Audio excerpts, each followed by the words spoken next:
이름으로 간절히 기도드립니다. 아멘. 네, 한 주간 평안하셨습니까? 네. 오늘 권사의 모임이 있지 않아요, 그렇죠? 네, 평소보다 더 많이 모이신 것 같아서 그래서 참 좋습니다. 나쁘다는 게 아니고 좋다라는 의미를 제가 우회적으로 지금 말씀드렸습니다. 네, 성도님들이 저는 항상 이쪽에서 보니까 사람을 보려고 하진 않지만 그래도 이렇게 채워지는 것도 많이 오면은요 마음에 정말 더 많은 분이 오셨구나. 하나님께서 더 말씀을 전해 주실 수 있구나. 또 그런 기대를 많이 가지게 됩니다. 그래서 오늘도 많은 분들이 오후에 늦은 시간에 또 이렇게 자리에 참여해 주셔서 감사하고 하나님을 예배하는 이 시간 하나님께서 우리에게 기쁨을 주시고 또 하나님의 자녀로 살아갈 수 있는 지혜와 능력을 주시기를 소망합니다. 지난 시간에 우리가 나눴던 말씀을 보게 되면 이 자랑이라는 주제를 나눴는데 오늘은 저희가 주제를 제목을 약함과 강함이라고 했지만 부제라고 쓰면 자랑 2가 되지 않을까 생각합니다. 사도 바울이 무엇을 자랑했는가에 대한 부분을 지금 우리가 또 2번에 걸쳐서 나누고자 합니다. 좀 결론적으로 말하면 사도 바울이 자랑하는 것은 자신의 강함이 아니라 자신의 약함이었고 자기가 약할 때 자신 안에 있는 그리스도가 능력으로 자신을 온전케 한다라는 고백을 하게 됩니다. 사도 바울의 이런 고백은요 단순히 자신이 겸손하기 위해서만 하는 것이 아니라 그것이 그의 삶 가운데 늘 경험되는 것이었고 사도 바울은 이것을 부득불 자랑함으로써 또 한 가지 목적을 가지게 되는데 계속해서 우리가 갖고 있는 연결되는 주제예요. 바로 그 당시에 이 유대로부터 왔다라고 스스로 말하는 그런 가짜 사도들이 자신의 어떤 신비적인 체험, 자신의 어떤 갖고 있는 학문, 학벌, 혈통, 다양한 것들을 사용해서 자신을 자랑하는 것이 그들은 중요하게 여겼기 때문입니다. 그래서 사도 바울은 그런 자신의 외적인 것을 자랑하는 것이 아니라 자기가 정말로 자랑해야 될 것은 자신의 연약함, 자신의 약함이고 내 안에 살아계신 주님만이 나의 능력이시라는 것을 고백하게 됩니다. 그래서 이 말씀을 우리가 함께 나누면서 한번 살펴보면서 우리 안에 습관처럼 또 우리가 하는 그런 자랑에 대한 부분을 좀 한번 점검해 봤으면 좋겠고요. 저도 그런 것 같아요. 자랑이 아니라고 하면서 자랑을 하는 그런 것들이 은연중에 있는 것 같아서 정말 이 말씀 묵상하면서 그렇게 기도합니다. 하나님, 자랑을 해야 된다면 부득불 주님만 자랑하고 주님은 자랑을 많이 하는 게 좋겠죠. 하나님의 자랑을 많이 하고 하나님이 내 안에서 역사하신 것들에 대해서 부득불 자랑할 수 있는 그런 겸손한 마음과 겸손한 심령으로 살아가는 그런 사람 되게 하여 주옵소서. 그런 마음으로 저도 말씀을 묵상하면서 또 말씀을 나누게 됩니다. 오늘 사도 바울은 이 말씀을 시작하면서 이렇게 고백을 합니다. 우리 한번 1절 말씀을 한번 읽어보겠습니다. 무익하나마 내가 부득불 자랑하노니 주의 환상과 계시를 말하리라. 아멘. 사도 바울은 그 시작부터 이렇게 말해요. 자랑으로 얻어지는 유익은 아무것도 없습니다 라고 말합니다. 그럼에도 불구하고 사도 바울이 자기가 부득불 자랑하는 이유는 현 상황에서 그가 이 부분에 대해서 언급하지 않는다면 어떤 유익이 없다 할지라도 실제로 많은 사람들이 지금 이 거짓 사도들로 통해서 지금 잘못된 생각을 갖고 있기 때문에 무언가를 잃게 될까 손해가 될까 그가 염려해서 지금 말하는 것이에요. 그의 대적자들인 이런 가짜 사도들이 이 부분에 대해서 하나의 의제로 지금 이미 다루고 있기 때문에 그가 침묵하기보다는 오히려 이 부분에 대해서 정확하게 반론을 펼치는 것 자체가 오히려 더 중요하다고 그는 여겼고 그리고 이 부분을 다루게 되었습니다. 지난 시간에 다뤘던 내용들을 보게 되면 혈통, 학벌 여러 가지를 다뤘지만 오늘 나누는 그 내용 중에 핵심은 바로 그가 경험한 환상과 계시라는 부분입니다. 사랑하는 성도 여러분, 어떻게 여러분 오늘날에도 이런 환상과 계시가 우리에게 있다고 생각이 드십니까? 내가 경험하지 몰라서 잘 모르겠어요 라고 할 수 있습니다. 그렇죠? 환상과 계시는 구약에만 있는 것은 아니고요. 신약 시대에도 이런 일이 계속해서 일어나게 됩니다. 제일 먼저 스가랴라는 사람 제사장은 바로 성전에서 봉사하는 동안에 하나님께서 그의 기도를 들으셨고 그의 아내 엘리사벳이라는 통해서 아들을 주실 것인데 그의 이름하여 뭐라고 하라? 요한이라 라고 하라는 그런 환상을 또 계시를 그에게 보여주셨죠. 뿐만 아니라 예수님께서는 변화산에서 그의 사랑하는 세 제자들과 함께 올라가셨고 엘리야 그리고 모세가 그곳에 임하는 그런 환상을 보게 됩니다. 베드로, 야고보, 요한이 이것을 경험을 합니다. 스데반 집사는 어땠습니까? 그가 죽음을 앞두고 하늘을 바라봤고 그곳에서 보좌에서 일어서신 예수님에 대한 환상을 그가 보게 되고 그가 담대히 죽음을 맞이할 수 있었습니다. 베드로는 이방인들과 관련해서 그는 하늘에서 내려온 어떤 상을 보는 그런 환상을 보게 되었고요. 뿐만 아니라 우리가 요한계시록 말씀을 보게 되면 사도 요한은 앞으로 미래에 일어날 일에 대한 그런 환상과 또 하나님께서 어린 양 예수를 통해서 주시는 그런 계시를 그는 받아들었고 그것을 기록하게 됩니다. 이 모든 것은 오늘날에도 언제든지 저는 일어날 수 있는 것이라 생각됩니다. 환상이라는 것, 하나님이 원하시면 뜻하신 바가 있으면 분명히 우리에게 주실 수 있는 겁니다. 하지만 우리가 이 환상에 대해서 조심스럽게 다뤄야 됩니다. 환상은 단순히 어떤 신비한 것, 그것 자체가 목적이 아니라 하나님께서 자신의 뜻을 우리에게 나타내시는, 계시하시는 수단의 하나에 불과한 것입니다. 그래서 우리가 이것을 환상을 봤다라고 하면 이거는 성경을 뛰어넘는 어마어마한 더 신비적인 것이라고 보면 아주 잘못된 거예요. 하나님께서 우리에게 이 일을 보내주신 것은 자신의 뜻을 우리에게 전하기 위함입니다. 근데 하나님은 환상뿐만이 아니라 오늘날에 우리에게 주시는 성경을 통해서 자기 자신을 또 자기의 어린 양 되시는 아들 되시는 예수 그리스도를 우리에게 이미 계시하셨기 때문에 우리는 성경을 보고 성경을 통해서 하나님에 대해서 깨닫는 것도 동일한 의미의 환상과 동등한 그런 의미를 갖고 있다는 것을 우리는 생각을 해야 됩니다. 너무 신비적인 것에 빠지는 것 자체는 그다지 유익한 것은 아닙니다. 사도 바울은 다메섹 도상에서 이미 환상을 보았습니다. 그리고 뿐만 아니라 우리가 나누고 있는 사도행전 말씀을 보게 되면 드로아 지역에서 건너와서 우리를 도우라는 그런 마게도니아 사람들이 손짓하는 환상을 또 보았죠. 고린도 지역에서 복음을 전할 때 주님의 환상을 통해서 내가 너와 함께 할 것이니까 계속해서 말하라, 두려워하지 말라라는 그런 환상을 또 그는 보면서 격려를 받습니다. 갈라디아서 1장 12절 말씀을 보게 되면 사도 바울은 자신의 복음을 하나님으로부터 오는 계시를 통해 받았다고 말씀을 합니다.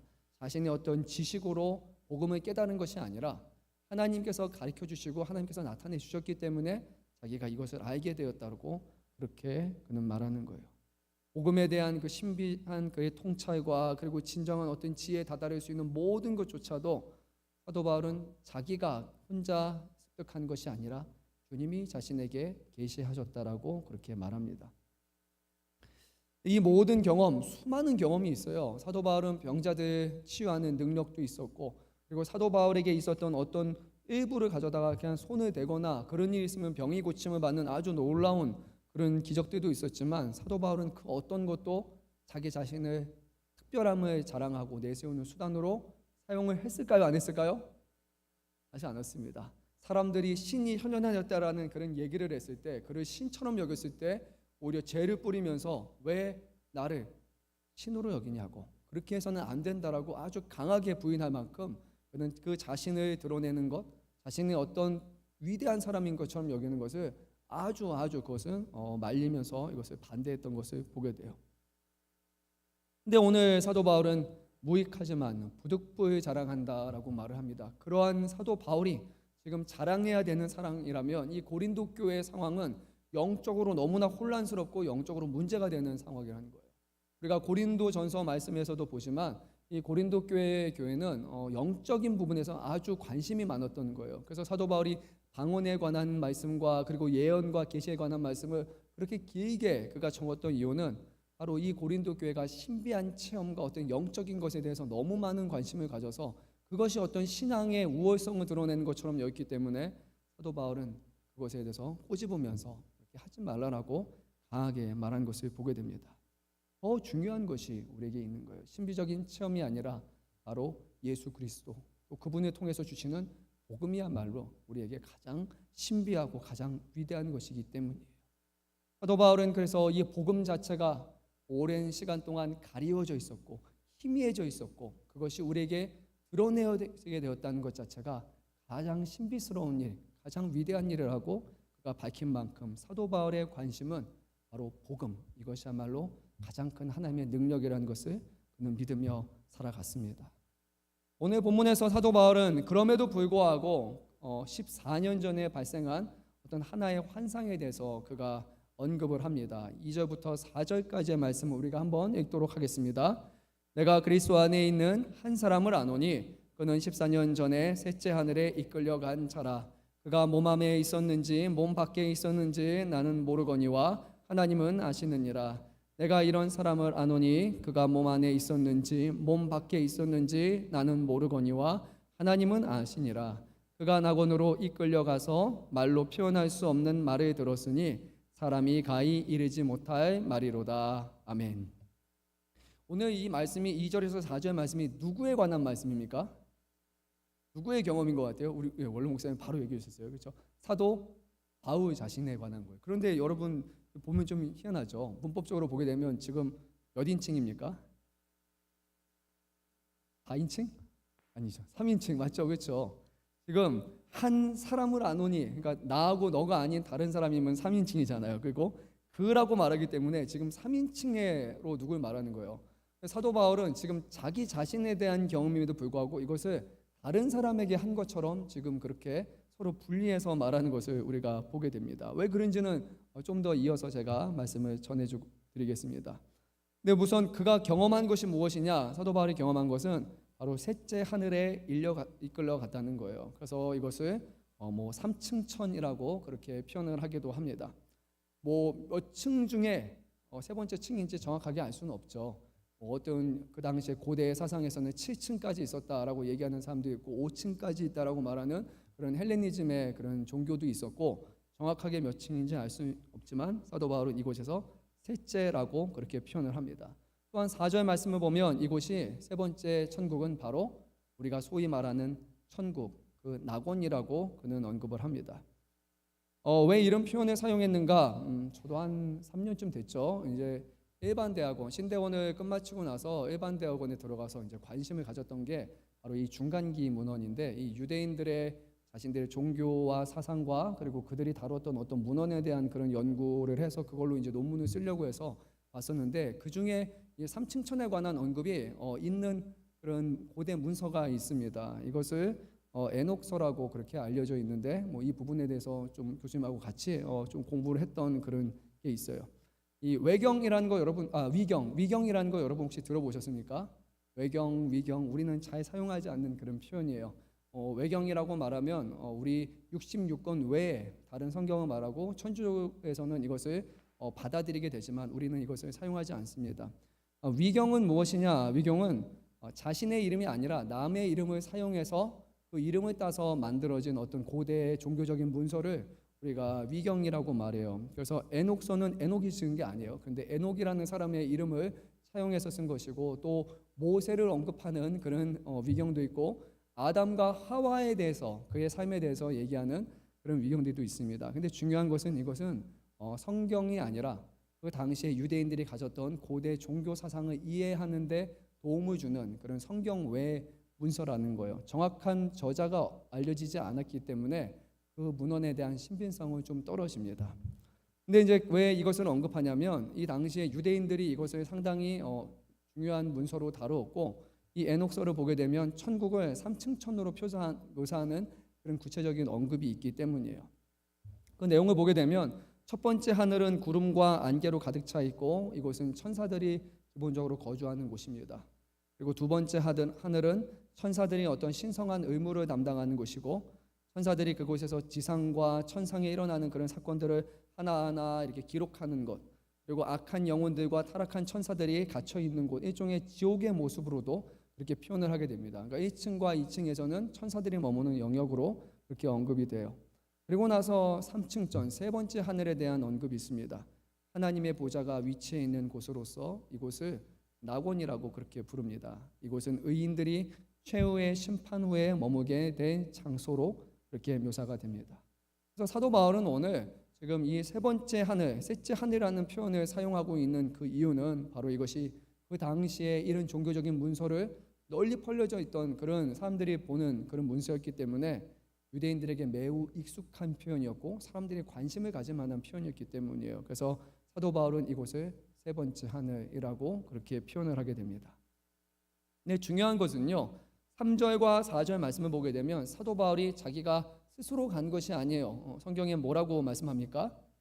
이끌려 간지라. 보셔도 됩니다. 자, 4절에 또 뭐라고 합니까? 이끌려 가서라고 말하는 거예요. 내가 천국을 가겠습니다라는 것이 아니라 하나님께서 간헐적으로 자기를 끌고 가셔서 이곳을 자기가 경험하게 하셨다라는 거예요. 이 천국이라는 자기가 경험한 그 신비적인 장소에 도달하기 위해서 자신이 한 것은 끼친 영향은 아무것도 없고 오직 자신은 하나님에 의해 이끌려서 이곳을 가게 되었다라고 그렇게 표현을 해요. 그래서 사도 바울은 너무나 솔직하게 말합니다. 내가 몸 안에 있었는지 몸 밖에 있었는지는 나도 모르겠다. 다른 말로 하면 내가 지금 영으로 간 것인지 아니면 내가 육신을 입고 그대로 간 것인지 저도 잘 모르겠어요 라고 그렇게 말하면서 선을 정확하게 딱 그어버립니다. 이런 신비적인 체험, 이런 언급은 누가 봐도 솔깃하잖아요. 내가 천국을 다녀왔습니다. 또는 유튜브 영상 보면 이런 것도 이제 알고리즘에 뜨더라고요. 사후 체험 뭐 이런 거 죽은 다음에 그런 게 있는데 저는 별로 그렇게 관심이 없어서 한 번도 클릭해 본 적이 없는데 종교를 좀 보니까 이게 옆에 자동으로 뜨는 것 같아요. 근데 그런 죽고 나서의 어떤 경험, 신비적인 경험, 내가 처음한 어떤 신비한 이런 것들을 얘기하면 사람들도 솔깃하고 저 사람은 어떤 사람인데 저런 신비한 체험을 할 수 있었을까라는 어떤 일종의 동경의식을 또 가질 수도 있어요. 근데 사도 바울은요 그렇게 하지 않습니다. 정확하게 선을 그어버립니다. 어떻게 간 것인지도 모르고 나는 그냥 이끌려 갔을 뿐이다. 그리고 그곳에서 무엇을 하고 어떤 일들이 일어났는지 하나님이 그에게 무엇을 보여주셨는지 그가 어떤 것을 목격했는지에 대한 언급을 전혀 하지 않습니다. 만약에 사도 바울이 이러한 체험에 대해서 자기가 겪은 것을 풀어내기 시작하면 사람들이 더 많은 관심을 가질 것이고 당신은 다른 사도들보다 더 위대한 사람인 것 같아요 라고 더 많은 존경을 받을 수도 있습니다. 하지만 사도 바울은 그렇지 않았습니다. 여기에요. 부득불 말하지만 그런 경험이 있었지만 그리고 그는 더 이상 말하지 않습니다.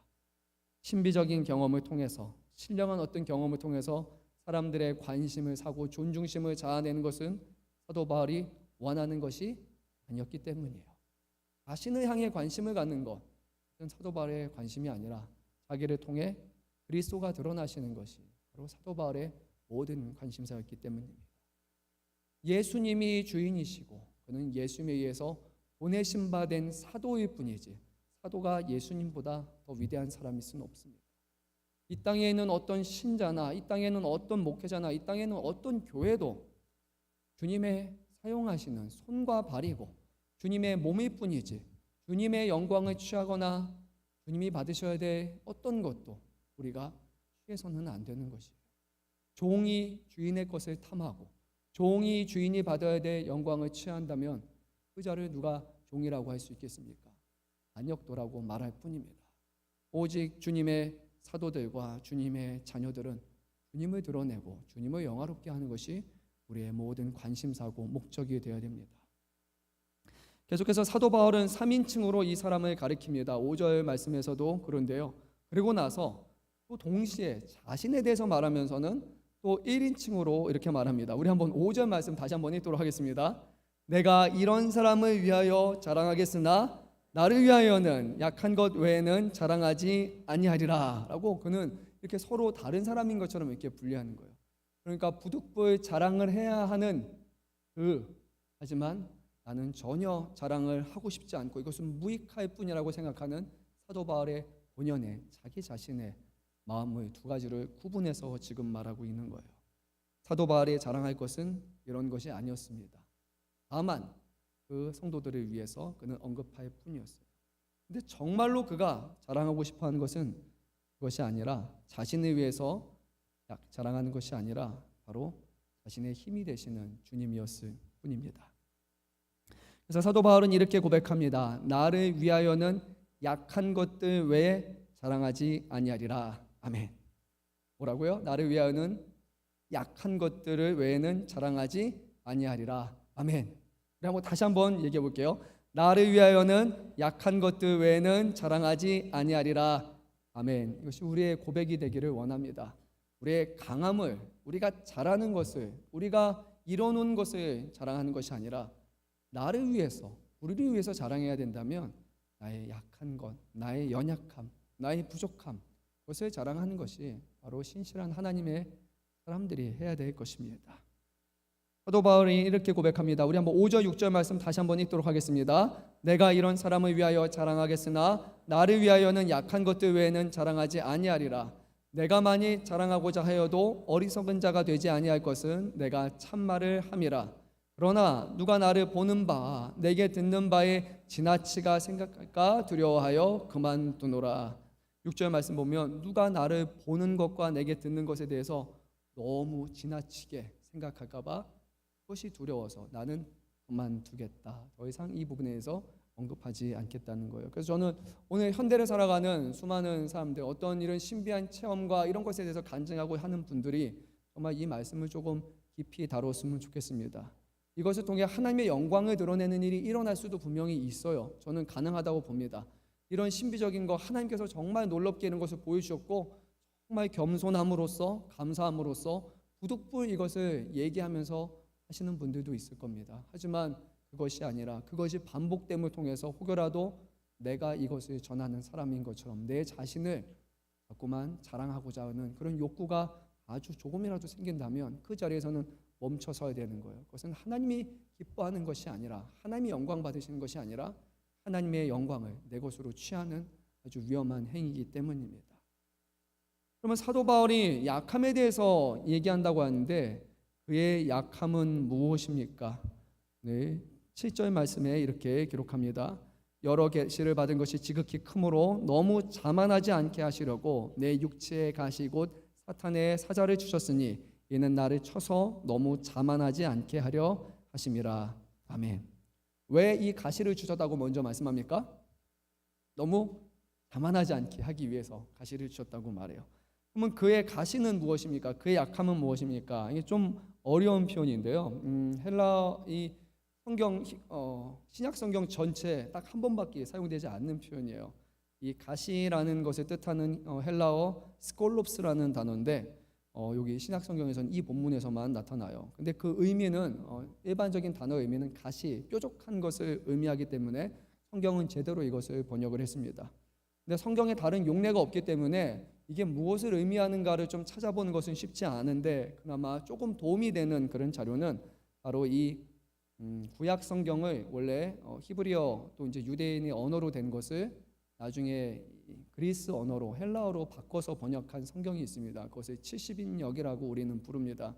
근데 이 70역에서 이 스콜롭스라는 단어를 사용해서 사용한 그런 몇 가지 용례가 있습니다. 그 중에 대표적인 본문이 하나가 있는데 민수기 33장 55절 말씀입니다.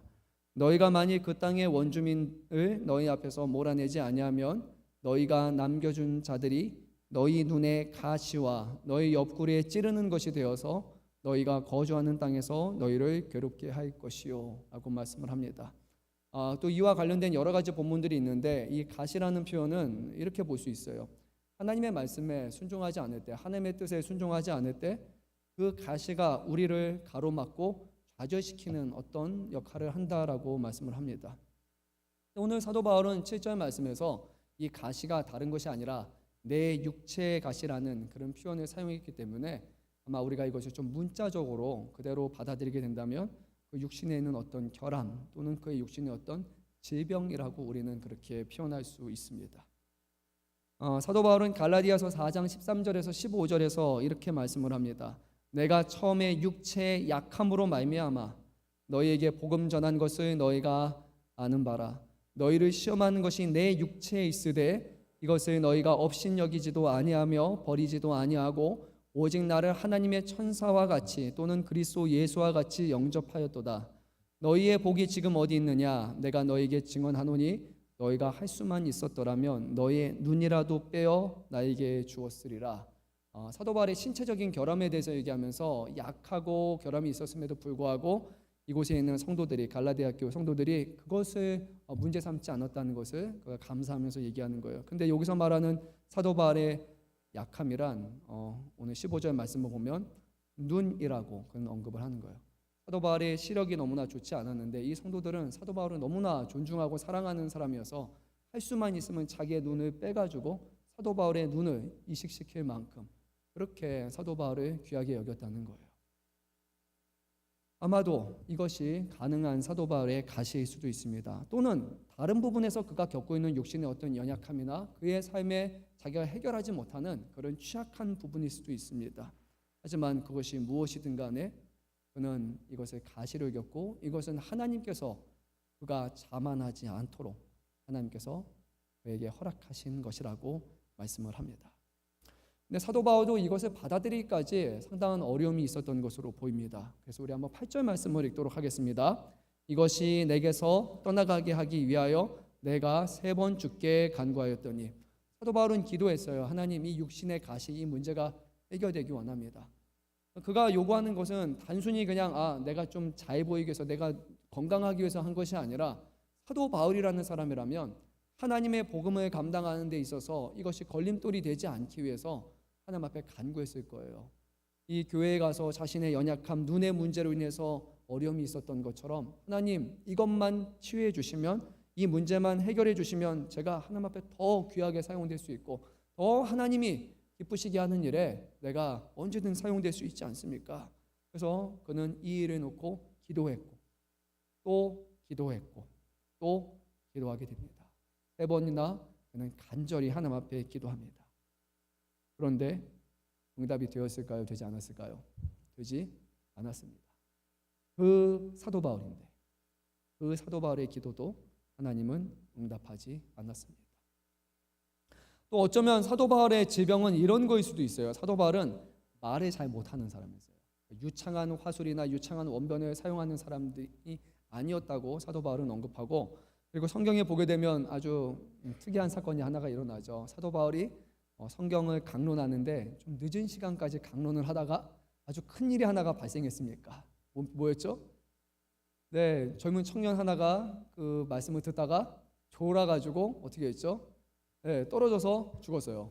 너무 졸려가지고. 물론 밤 늦게까지 그가 강론했기 때문일 수도 있지만 성경에서는 그것을 언급합니다. 늦은 시간까지, 평소보다 더 늦게 했어요. 그런데 또 한편으로는 얼마나 말을 그렇게 했으면, 좀 지겹게 했으면 졸다가, 그것도 위험한 그런 어디 걸쳐 앉아 있다가 떨어질 상황이 되도록 그랬을까라고 생각해 보면 사도 바울이 좀 말주변이 좋지 못했다라고 우리는 또 가정할 수 있습니다. 구약 시대에도 그런 사람이 있지 않았습니까? 하나님께서 귀하게 사용하셨던 사람 중에 말주변이 없었던 사람 누구죠?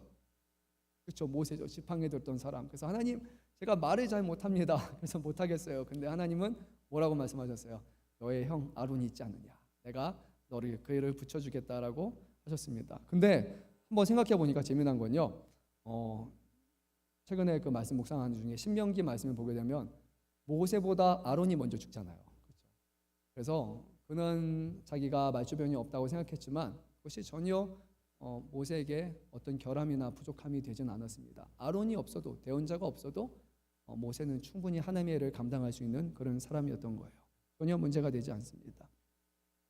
그러면 왜 하나님은 그에게 이 가시를 주셨고 이것을 치유하지 않으십니까? 그런 우리는 의문을 가질 수 있습니다. 근데 그 부분에 대해서 사도 바울은 자신의 경험을 통해서 또 하나님이 하셨던 말씀을 인용하면서 이렇게 고백을 합니다. 우리 9절 말씀도 읽도록 하겠습니다. 나에게 이르시기를 내 은혜가 내게 족하도다. 이는 내 능력이 약한 데서 온전하여 짐이라 하신지라.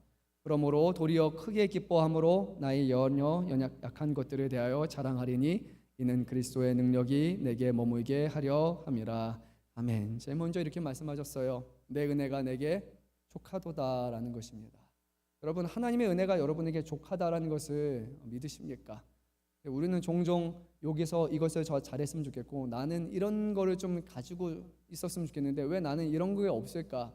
누군가는 좀 외모적으로, 누군가는 좀 키가 컸으면 좋겠고, 누군가는 성격적으로 나는 좀 더 외향적이고 활발했으면 좋겠고, 어떤 일을 잘했으면 좋겠다라는 그런 마음이 우리에게는 있잖아요. 그냥 나 너무 완벽해라는 사람은 아마 없을 겁니다. 그런데 저 사람 너무 좋아 보인다, 나도 저렇게 살았으면 좋겠다, 어떤 사람이 잘하는 것을 보면 우리가 그런 생각이 들어요. 근데 주님은 이렇게 말씀하셨어요. 지금 내가 한 사람 한 사람을 창조한 그대로가 충분하다는 거예요. 지금 우리가 갖고 있는 어떤 결함이나 우리의 연약함이 결코 하나님의 자녀가 되는데, 또 하나님의 일을 하는데 부족할 수 없다는 겁니다. 그 이유는 우리에게 가장 중요한 것은 우리의 신체적인 어떤 것, 우리가 갖고 있는 어떤 재능, 물려받은 모 그런 것들이 아니라 하나님의 일을 감당함에 있어서 우리에게 필요한 것은 하나님의 능력이라고 오늘 주님은 분명히 말씀하십니다. 우리의 능력이 우리 가진 것이 뛰어나야 하나님 앞에 쓰임 받는 것이 아니라 이는 내 능력이 하나님의 능력이 우리 안에서 우리를 변화시키고 우리를 일하시기 때문입니다. 그래서 더 중요한 것은 이것이에요. 우리의 육신에 연약함이 있기 때문에 우리가 그 연약함을 놓고 인정하고 하나님의 도우심을 구하고 하나님 앞에 부족하다라는 고백을 하게 되는 거고, 그 중에 하나님께서 우리 선하신 주님께서 우리의 연약함을 들어 사용하셔서 오히려 온전케 하신다라고 말씀을 합니다. 만약에 우리가 우리의 능력으로 한다면 일은 이렇게 될 거예요. 내가 이것을 했어요. 내가 이런 업적을 이뤄냈어요. 내가 열심히 해서 이렇게 성과를 얻었어요라고 결국 우리 자신을 자랑하는 그런 결과가 있을 겁니다. 왜요? 내가 열심히 했잖아요. 열심히 수고했으니까요. 내가 잘했으면, 내 열심을 했으면 결국 내가 그 영광을 받고 싶어하고 내가 그것을 인정을 받기를 원하는 거예요. 그거 안 해주면 또 섭섭하기도 해요. 열심히 했는데. 근데 그것이 아니라 내가 할 수 없는데 내 능력은 너무나 부족한데 내가 이것을 통해 어떤 하나님의 일을 할 수 있는 그게 전혀 안 된다고 생각하는데 하나님이 나를 사용해서 그 일을 이루신다면 나는 자랑할 것이 없고 오직 그 모든 일을 이루시는 하나님만을 자랑할 수 있게 되는 거예요. 우리 모든 성도의 삶은 우리 자신의 능력을 자랑하고 우리의 위대함을 자랑하는 게 아니라 우리 안에서 연약함 가운데 강함이 되어주시고 우리의 부족함 속에서도 온전한 일들을 이루어주시는 그 하나님을 자랑하는 것이야말로 우리의 주시는 귀한 사명이라는 것입니다. 사도 바울은 이 주님의 말씀을 들었을 때 도리어 크게 기뻐했다라고 고백을 합니다. 아, 내 가시가 문제가 아니었구나. 내 가시가 나로 하여금 하나님의 사역을 못하게 하는 게 아니라 오히려 나의 가시가 하나님께 매달리게 하고 오히려 나의 가시가 날마다 하나님의 은혜를 구하게 하고 오히려 이 가시 때문에 하나님 앞에 무릎 꿇게 하고 이 가시 때문에 하나님 앞에 의존하게 만드는 이 가시가 오히려 나에게 주시는 족한 은혜라는 것을 그는 고백하게 된 것입니다. 사랑하는 성도 여러분, 큰 능력을 갖는 사람이 중요한 것이 아니라 주 안에서 우리의 연약함을 깨닫는 것, 그리고 그 연약함 가운데 온전함을 이루어주시는 우리 하나님을 우리가 믿고 하나님을 의지하는 것이야말로 우리 성도들이 해야 되는 신앙의 본분일 것입니다. 앞으로는요, 이것을 자랑하시기 바랍니다. 나의 연약함, 나의 약함, 그 약함 중에서도 나를 사용하셔서 영광되게 하시는 내가 아니라 하나님을 찬송하시고 하나님을 높이시는 저와 여러분 되시기를 주님의 이름으로 축원합니다. 사도 바울은 이 약한 것들을 더욱 자랑하겠노라고 고백합니다. 왜냐? 그렇게 할 때 그리스도의 능력이 내게 머물기 때문입니다. 아니, 하나님의 능력이 뭐 내가 자랑해야 머물러 있고 자랑하지 않아야 머물러 있고 그것 자체가 아니라 여기서 말하는 의미는 내가 약한 것을 자랑하고 내 부족함을 자랑할 때 계속해서 내가 내 영광을 취하는 것이 아니라 예수님, 하나님, 그분이 하셨다라는 고백이 내 삶 가운데 계속 나오기 때문이에요. 그래서 가장 중요한 첫째는 바로 나의 약함을 드러내는 것. 그것이 바로 우리 모든 성도가 해야 될 것입니다. 그렇다면요, 어떤 상황 가운데서도 우리는 받은 은혜가 족하도다라고 고백할 것입니다. 네, 이것은 이게 아닙니다. 주변 사람을 보면서 아유, 내가 그래도 좀 낫지 그러면서 아유, 받은 은혜가 크네 서로 비교하면서 하라는 게 결코 아니에요. 다른 사람과의 관계 속에서가 아니에요. 다른 사람 비교하면서 하는 것이 아니에요.